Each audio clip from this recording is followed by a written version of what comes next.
Je suis maman, donc de 5h à 8h, je m'occupe de mes enfants et je retravaille jusqu'à minuit parce que l'Amérique latine, ils ont 6 heures de retard avec moi et donc je leur parle sur des heures tard dans la nuit. Je suis Justine Chénois, j'ai 36 ans et je suis sourceur de cacao et je suis maman de 2 petites filles.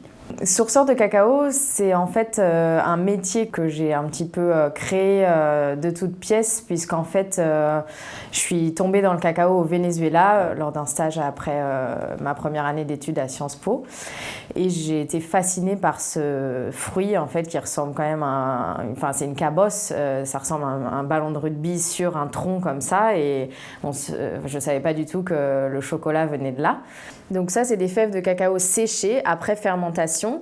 Et en fait, on va se baser sur l'aspect sensoriel, c'est-à-dire qu'on les torréfie, on les décortique et on goûte la masse, on rajoute un petit peu de sucre et on peut sentir quels sont les arômes précurseurs. Et c'est exactement comme dans le vin, en fait. Il y a vraiment des œnologues du chocolat et du cacao qui peuvent vraiment décrire des arômes exceptionnels où les notes gustatives peuvent être éventuellement de l'acidulé, comme dans un citron vert de nord du Pérou, où on va sentir la mangue, où on va être plus dans le fruit rouge. J'ai commencé à me fasciner pour le développement agricole, accompagner les fermiers, vivre avec eux pendant 1 an.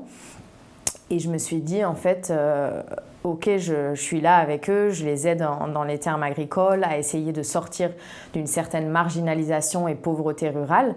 Mais en fait, avec mon background et le fait que je sois française et que je connaisse la gastronomie, si le seul monde qui va valoriser leurs produits et leurs fèves se trouve à des milliers de kilomètres dans mon pays, en fait, je leur serais peut-être plus utile en passant quelques coups de fil à des chocolatiers pour voir s'ils seraient intéressés d'acheter leurs fèves. Et là, j'ai appris un autre métier qui est le métier d'originateur de cacao, c'est-à-dire d'achat du fermier jusqu'à mise sur le bateau et jusqu'à l'export. L'importance pour moi, c'était vraiment d'être cette ambassadrice pour différents fermiers.